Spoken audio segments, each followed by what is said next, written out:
Now B రాయండి. B power what? లేదు ఏబిసిని లాస్ట్కి రాయండి, కాన్స్టెంట్స్ని ముందు రాద్దాం. కాన్స్టెంట్ వాల్యూస్ని తీసుకొచ్చి ముందు రాయండి. 2 power n2, 2 power n2, n2 అంటే ఎంత వచ్చిందండి? 3. And next -3 power n3, n3 is 2.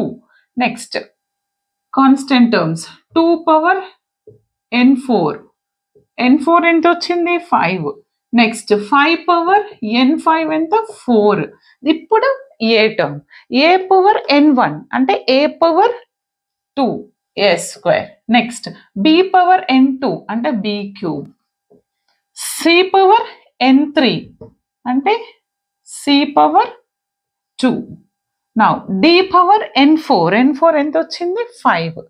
Okay, indirect గా మనం కనుక్కోవాల్సింది దీని యొక్క కోఎఫిషియంట్, అవునా?